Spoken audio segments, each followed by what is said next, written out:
Welcome back to the Vertu YouTube channel. Now today it's something sporty, the Mini Cooper S. We're about to find out whether this three-door hatchback could be your daily driver. Stick with us while we put it through its paces.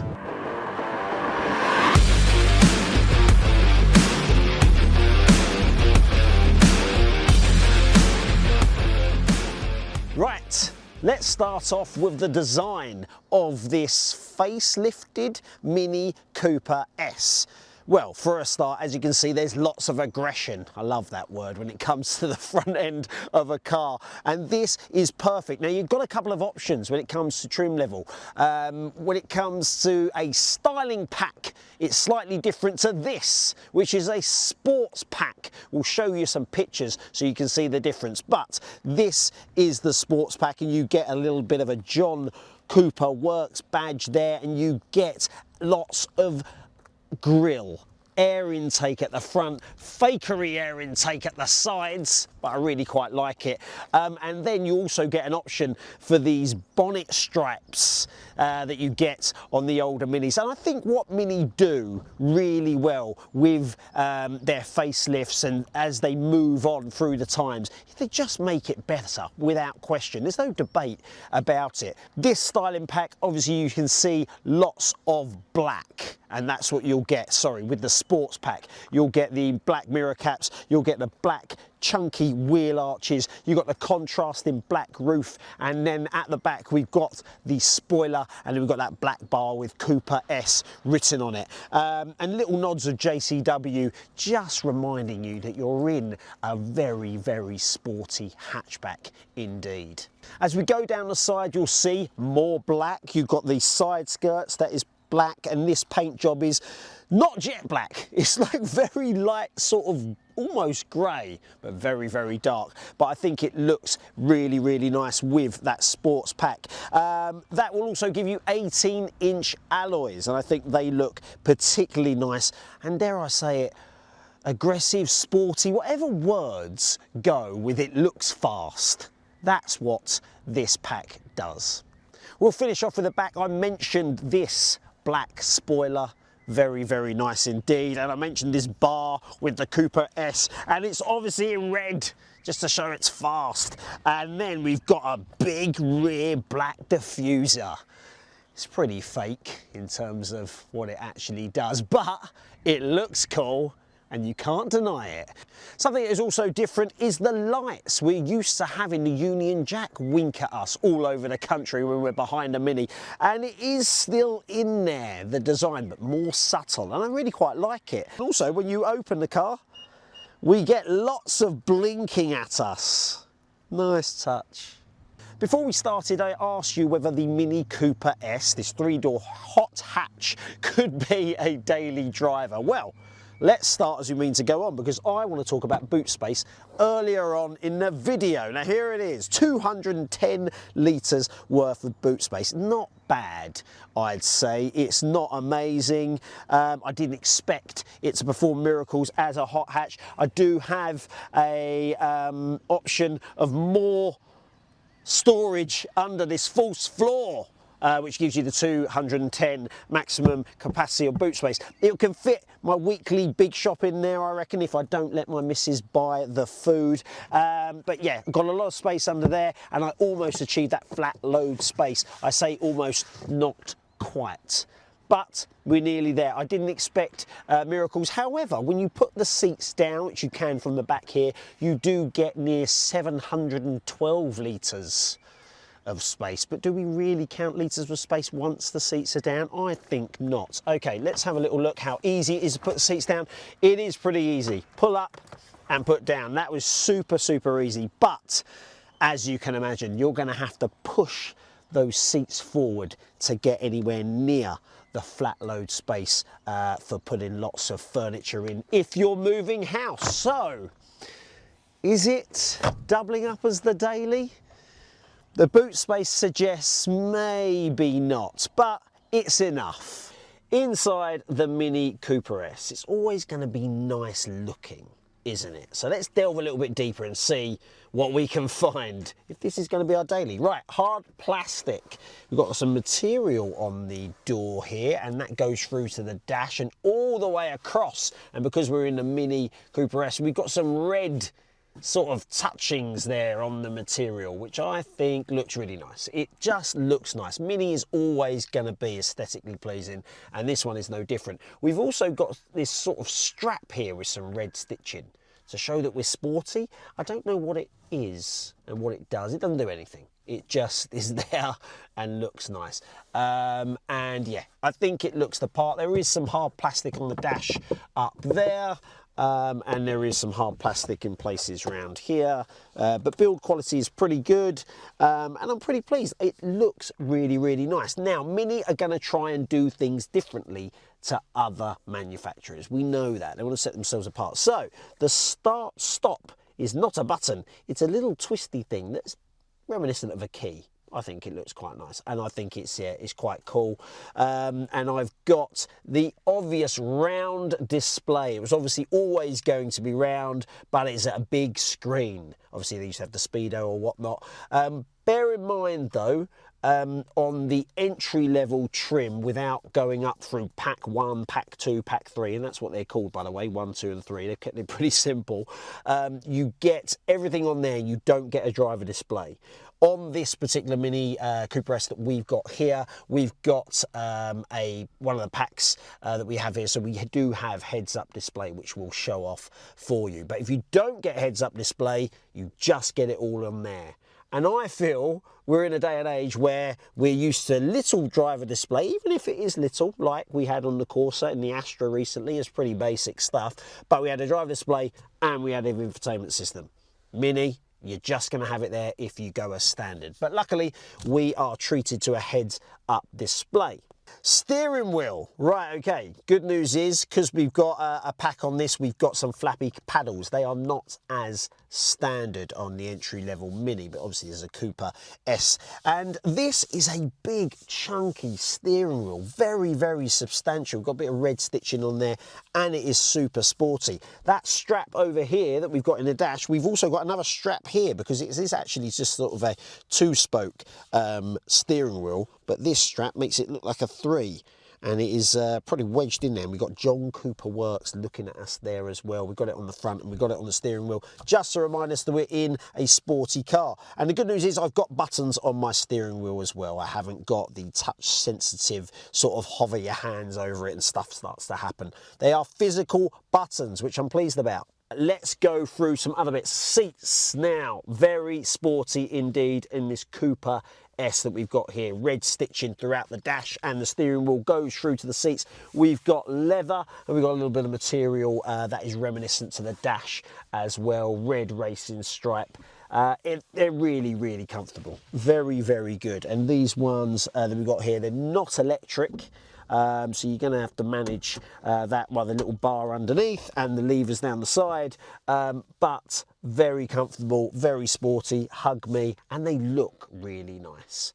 Now, going back to that original question, is it a daily driver for families and whatnot? Well, we do have ISOFIX points up the front that are very accessible indeed. So not only is this car saying, I'm sporty, it's also saying, put your kid in the front, it's fine. I think that's really quite cool. And to be honest, we're going to go on to the back. I think there's a reason why we got ISOFIX up the front.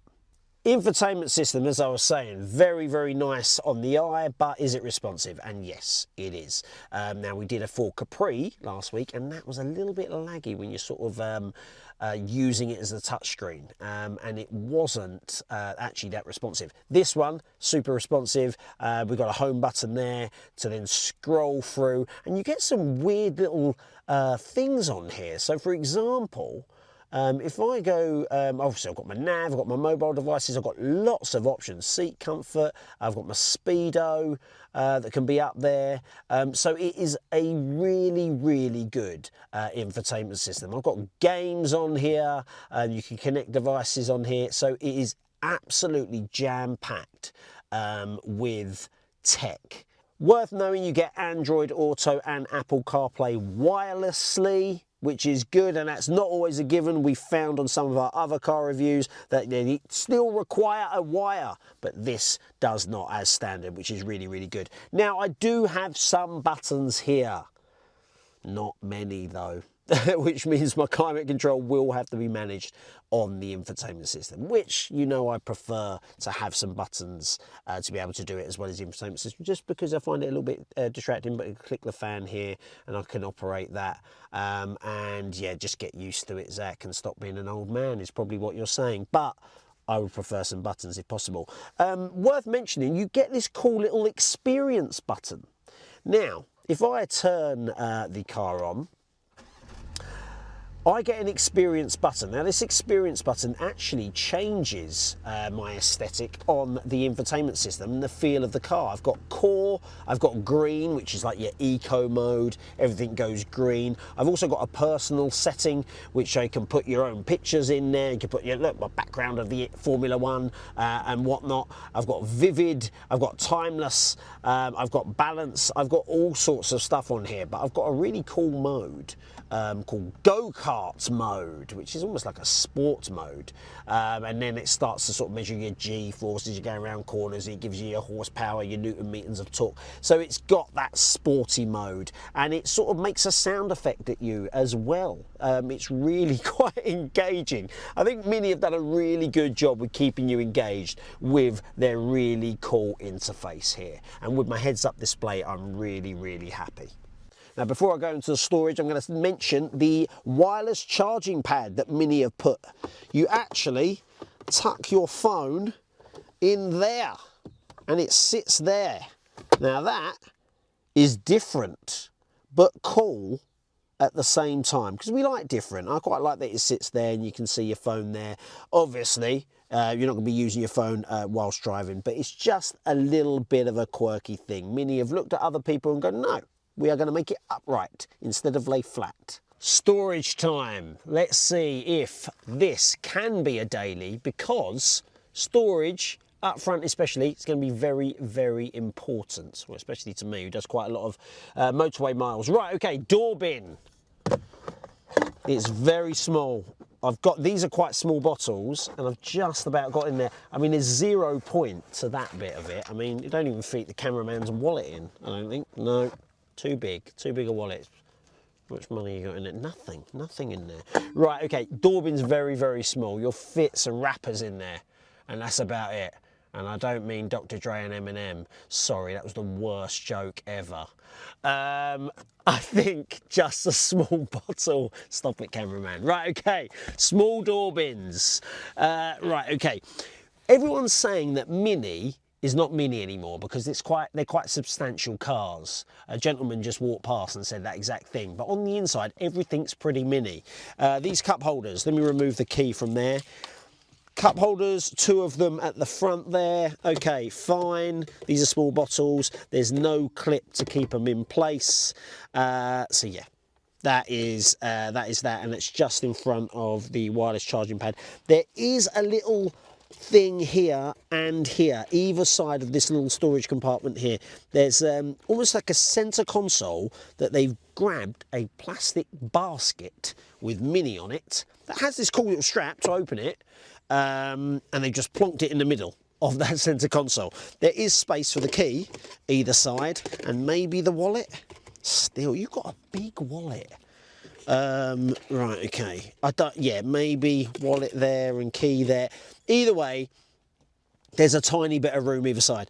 This, however, I like the way it opens. A little bit of material there. It's very small in there. Does it even fit? It fits the wallet, just about. It won't fit a bottle. There's no way that's fitting a bottle. It's a very small little compartment. Very nice looking little compartment. I thought it might lift out to give you that center console there, but it doesn't. Doesn't lift out. And then this armrest here, I thought maybe it doesn't open. I've been trying to open it for about half an hour. It doesn't open, it's just an armrest. So there is no storage in there. We've got two USB-C points, and we've got a 12-volt charging point there as well. We've got a glove box, which will get one bottle in, and then maybe a wallet, and then we've got another small door bin over there. Look, storage is of the mini variety. Right, this is a 3-door hatchback. There's not many of them about anymore. A lot of them have gone to 5-door. I think the Yaris, it's still got a 3-door option. Fiat 500, obviously a 3-door option. There are a couple of others, but mainly gone to 5-door because, I mean, is it still feasible getting in the back of here? So it's pretty easy. You got the old clip that goes forward, and then we climb in the back. It's quite a lot of room, and if I put that back more or less in my driving position, that is my room. Is that my driving position? I think it is. That is my driving position. So, not a great deal of room. I can ask the driver to move forward a touch. My knees are right up against this front seat, or this driver's seat. And headroom wise, what's my head against here? Is my head touching? My head's touching ceiling. My head's touching ceiling. So the headrest goes up, hold on. Okay, now I've got a combination of headrest and ceiling. 6 foot I am. So just to give you some idea, there isn't a massive amount of room back here. However, let's talk about the good things, shall we? We have got the lovely leather aesthetic continuing from the front and the front seats to the back seats. We've got a bit of red stitching here, and it is a very, very nice, comfy place to park your bum. However, we have also not got a lot of storage. We have a cup holder here, one cup holder, so me and the other passenger are going to fight over it. We have no door bins either side. I do have a hard plastic armrest though. And I'll tell you what, a good thing, because not all cars have them, I've got a little seatbelt clip there. So when I'm putting the seats down, the seatbelt don't get caught and it don't rattle around or anything. So that is a good thing back here. I don't have a charging point back here. So no, I don't get, and I don't have a seat pocket either. Lots of don't haves, but I do have some ISOFIX points here, clips as well, not zips. Very, very clear, very accessible, and yeah, getting the seat into the back, I'm going to show you how I've done that now. There is enough room to do it, just about. It is going to be a little bit more of a faff in a 3-door. Only 2 people can sit back here. There is not room for 3 in the back. There are not 3 seat belts. So that's it. Like the Toyota Aygo that we had, there are only room for 2 at the back here, but perhaps not enough room for a long journey. Okay, let's drive the Mini Cooper S. It's been a little while since I was in a hot hatch, so I'm quite excited. And I've got it in a sport mode, which to you and I, well, to you and I it's sport mode. To Mini, it's go-kart mode, which I guess a Mini could be described as a go-kart back in the day, although they are getting a little bit bigger. Right, okay. Let's talk about options, what you have with the new Mini. Now, if you get the new Mini Cooper C, the standard Mini Cooper, it comes with a 1.5 litre petrol engine, unless you're going electric, of course. Now, this Mini Cooper S actually gives you a 2 litre petrol engine with 204 brake horsepower, gets you to 60 miles per hour in 6.6 seconds. So that is pretty impressive when it comes to many of the hot hatches out there. And I think it's quite a sweet spot when you also got the JCW, the Daddy, the John Cooper works, which is going to give you even more power and even quicker to 60 miles per hour. Now, straight away, we're trying to figure out whether this is a possible daily. Now, I've got obviously the 3-door. We've gone through the options on the interior and the fact that it's not got a lot of room in the back. But what we do have here is a really capable hatchback when it comes to in and around town driving and on country roads. But if you're looking for a halfway house between perhaps a Golf GTI and a Ford Focus, this could be the option for you. I'm really pleased with everything in here. The infotainment system is nice and engaging, but not too distracting. My heads-up display complements that perfectly. And the driving assist is really good, and in keeping with a lot of those other more comfortable hatchbacks like the Vauxhall Astra. The main difference is when you flip a sports hot hatch into sport mode, you expect it to do something, unlike some of the SUVs that we've driven. And this, do not worry, it does something. The exhaust note flips, the rev counter sort of extends a little bit more, and you can absolutely fly around the lanes, obviously 60 miles per hour or less, and have a lot of fun in this car.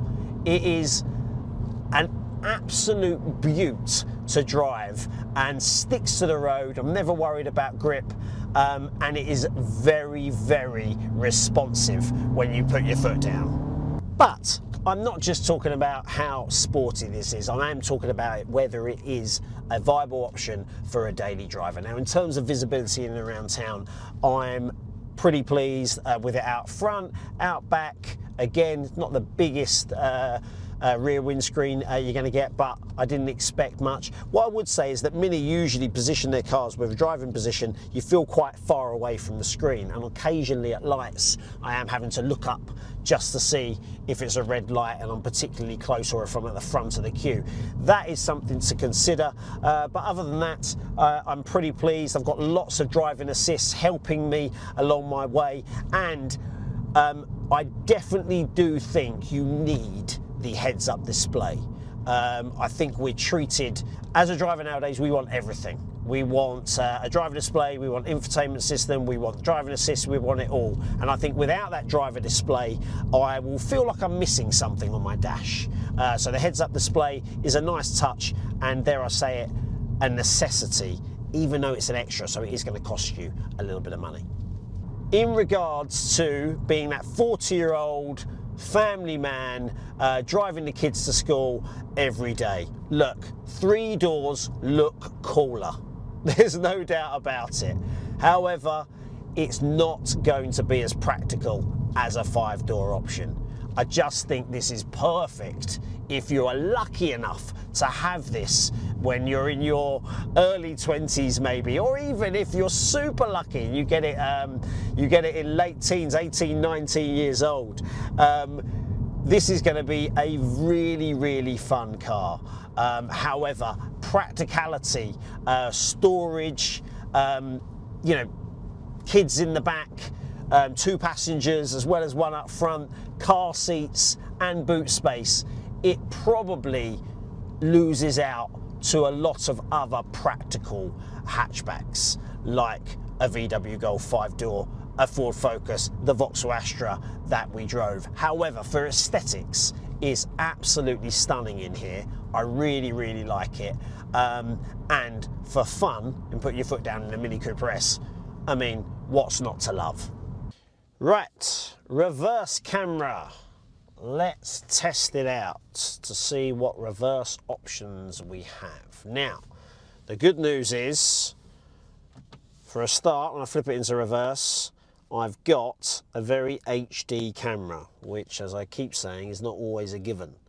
And then I've got a difference of assistance. Obviously, I've got a sensors all around, which is good, top down sensors all around, and then I can click and gives you a little bit more sort of space, so I can actually see what's around me, and I can click on panorama, which just gives you the full screen, or more or less, as the reverse camera.